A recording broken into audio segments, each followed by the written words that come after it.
So you have the ruling party right now in Japan falling apart, turmoil there. You have China trying to assert strength in the region. You've got Donald Trump rolling out of bed and posting a social media, rant saying that he's going to impose more tariffs on China right now. The problem, the guy just wakes up out of bed, rolls over, and just writes things like, some very strange things are happening in China.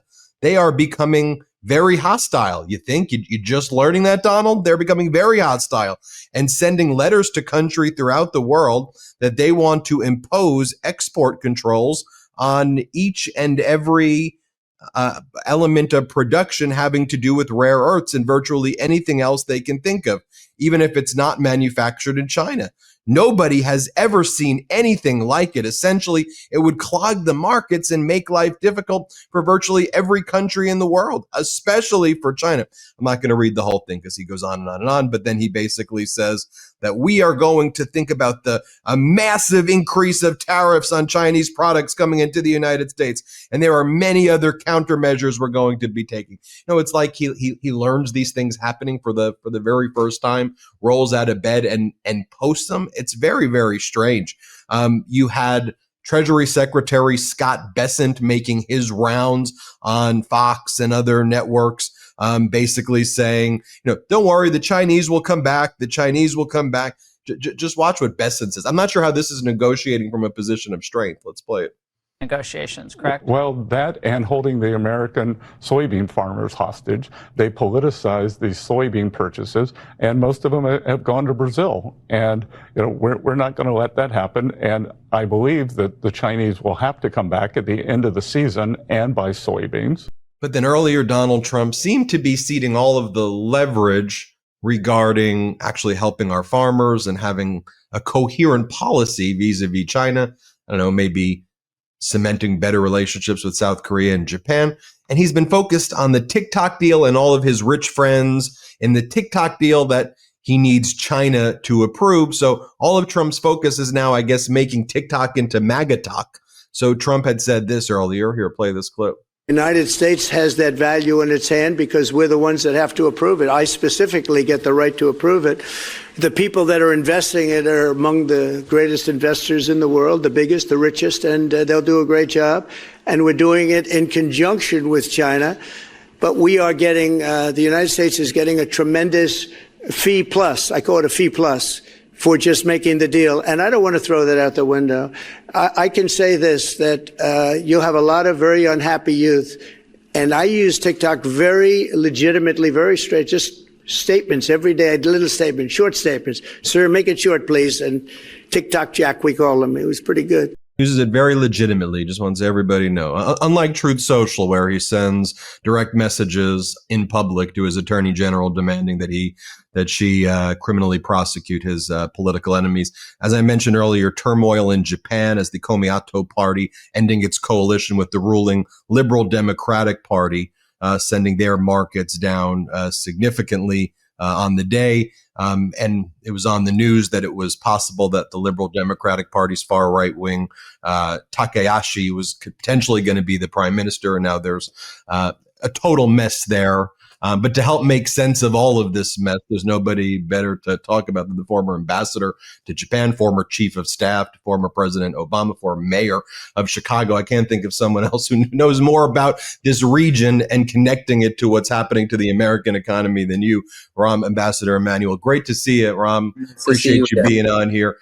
Let's make sense of Asia first, of what's going, if we can, with your experience and what you're seeing and observing and how concerning it is to you.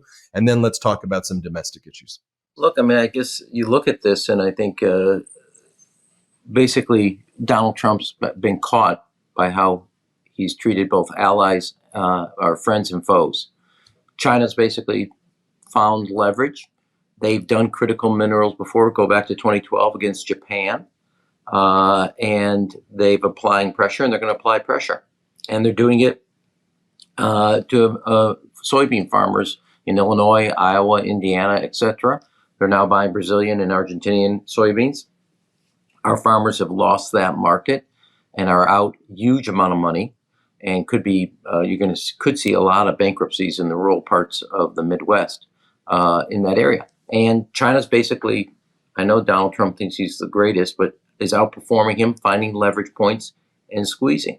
They gave away the TikTok, and they know one thing: Donald Trump, and it's well known in China, it's all over the media, is really desirous not only for the meeting, but for a trade deal. And so they're going to find their leverage points. And all of a sudden, the president woke up and realized that he's put America, and most importantly himself, in this negotiation behind the eight ball. And I don't fault China. I'm not for what they're doing, but they've decided basically we're going to squeeze you and we're going to find leverage. Now he says I want to raise tariffs, etc. But that he's already done that. China's higher than I think Vietnam, in Indonesia, and Japan, and so he can continue to do that. But that tit for tat will not work for the economy in the United States. And so he's basically, rather than project strength, project weakness. Now the second component to this is you talk to the political structure in Japan. You know, when we did export controls on semiconductors against China, the reason they were effective and had China on the back foot is Japan, Korea, Taiwan, the Dutch all stood shoulder to shoulder with the United States. Today, they're not ready to do that because they don't trust the United States. They've lost confidence in the steadiness of America's approach under Donald Trump. And that means the comprehensiveness, the completeness of an embargo or a set of sanctions can't happen. The other thing, besides the TikTok deal that China really didn't care as much as Trump did, President gave away on NVIDIA chips to China for nothing, for a meeting.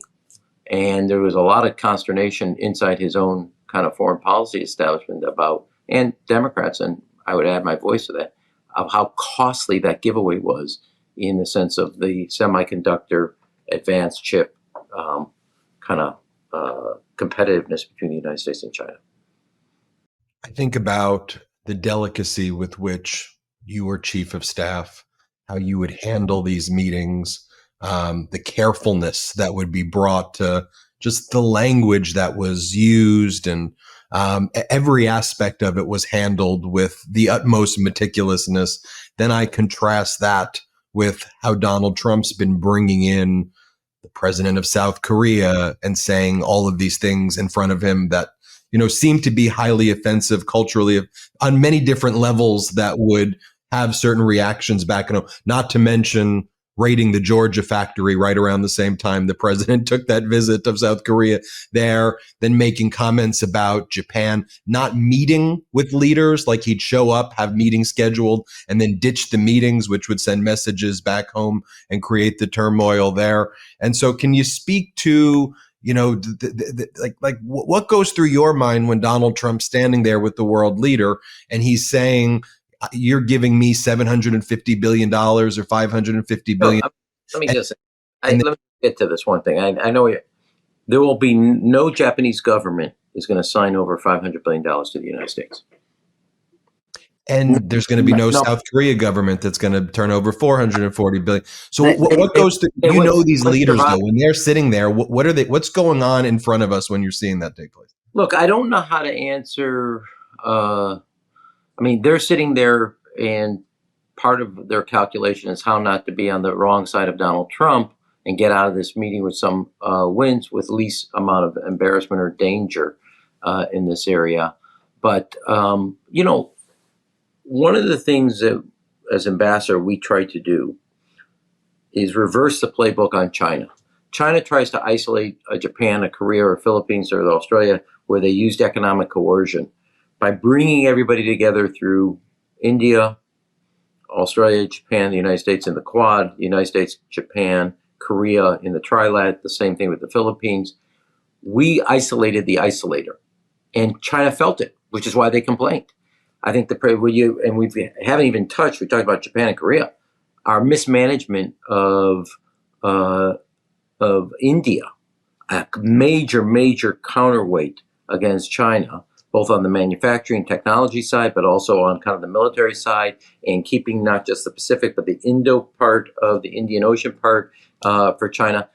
The President of the United States has literally thrown away 40 years of meticulous strategic planning and preparation and enhancing and warming the relationship through Democratic Republican administrations, even his first administration. And he threw it all away because Modi would not say that the president deserves a Nobel Peace Prize for the ceasefire that he worked out, Modi believes, with the Pakistanis on their own. And the president, out of ego and then out of money from Pakistan that was paying both his son and Wickoff's son, this is a major strategic blunder that China has used to their advantage. And both that's on the strategic level.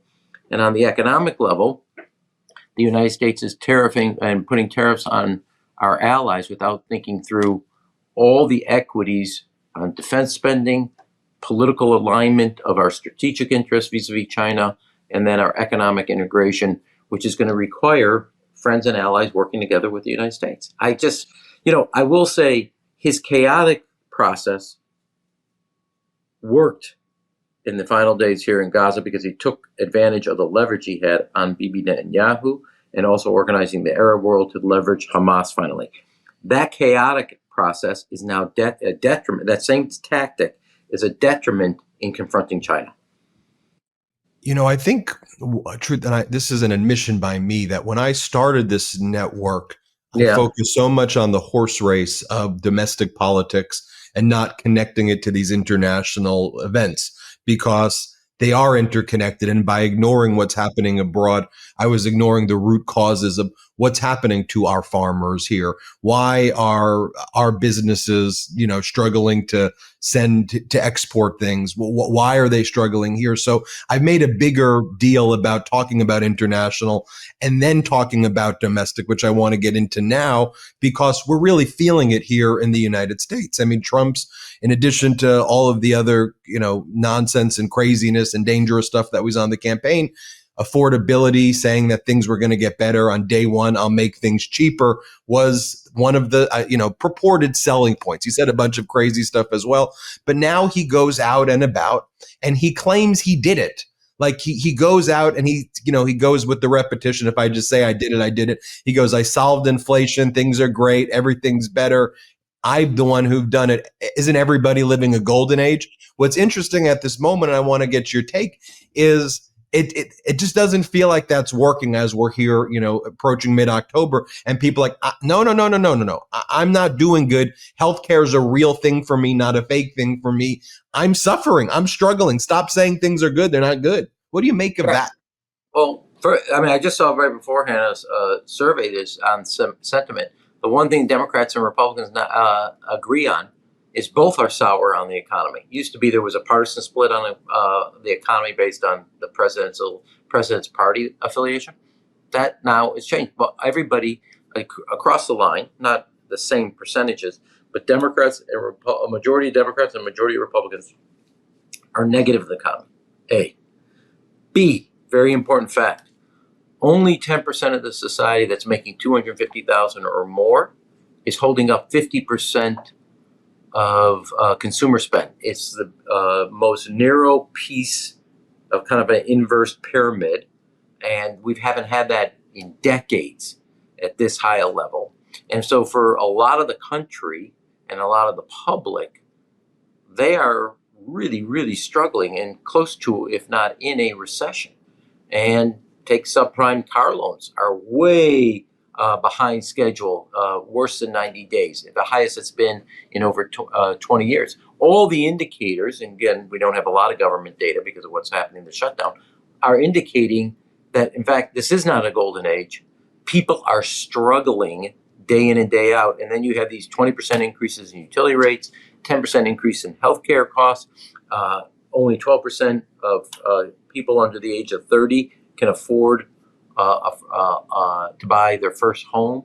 So every measure of what kind of comes to the quality of life of American dream, kind of the contract, has crumbled. And people now are struggling, and the American dream's turned more into a nightmare than a dream. And that's where we are. And the President of the United States can say whatever he wants.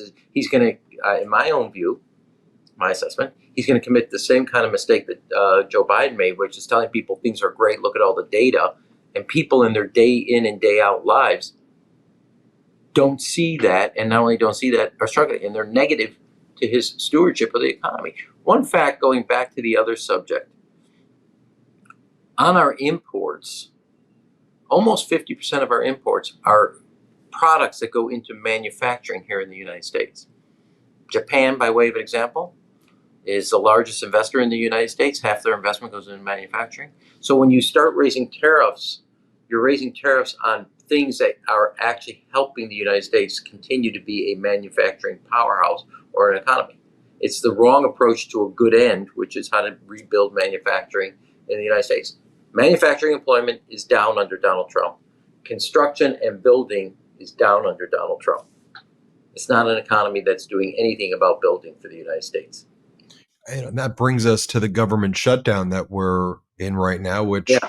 Trump controls all branches of government. I mean, he runs it with his, as he likes to brag, with an iron fist. But right now he says this one isn't me on this one, even though they're not even talking with Democrats, real right, yet alone even negotiating. Like, to me, I think what the American people see is like a fifth grade student who takes government, learns about the government, knows like you're at least supposed to talk to each other. Trump's whole thing is, I don't need the other side when you do need the other side.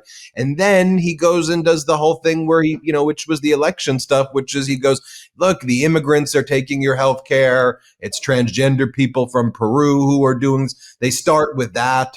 Then they, Marxists, communists are out there. I can't even find a threat. MAGA Mike Johnson's the worst. Like his Trump routine, like he's trying to do a Trump and he can't do it. And he looks angry and weird when he's doing the whole stick. So like the American people aren't buying. They're like, no. Like I actually use ACA. Like I use that. Like I need that. Here's the thing that I keep repeating, and it drives me crazy.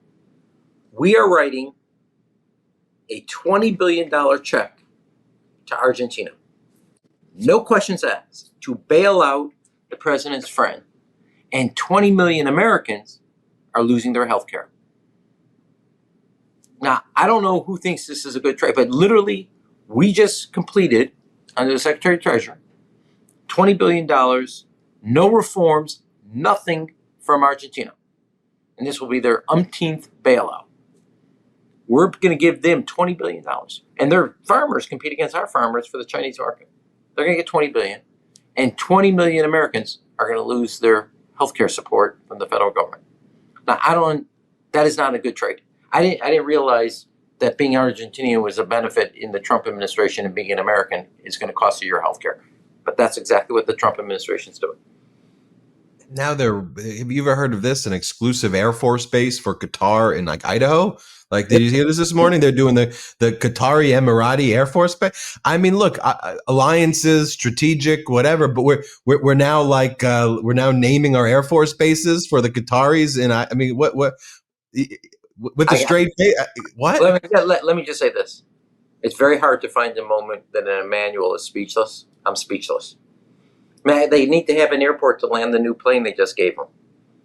I'll give you one where I know you won't be speechless before we go. It's former mayor of Chicago. I don't even know how to comment on this. It's just like, you've got to be like, who vetted this?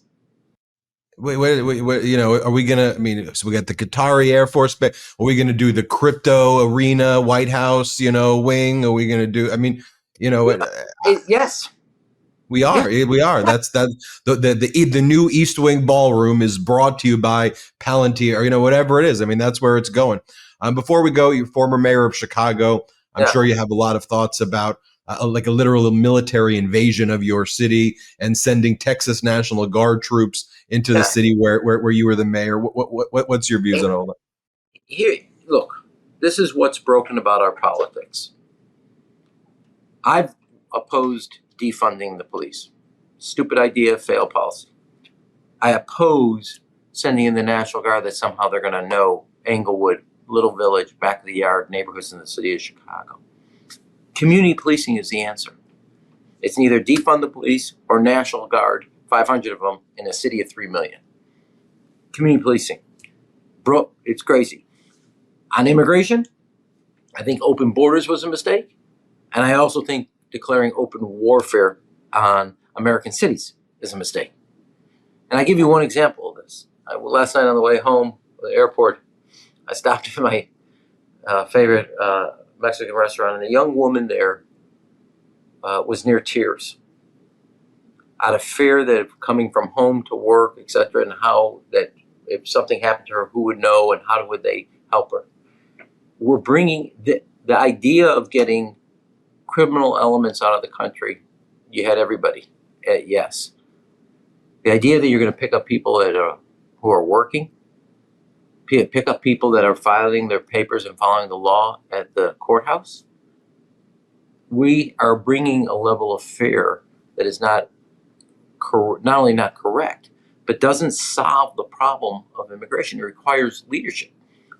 We're a nation of immigrants and a nation of laws. You break the laws, we have to deal with that and enforce it and do it in an appropriate way. And we're also a nation that throughout our history has welcomed immigrants to the country.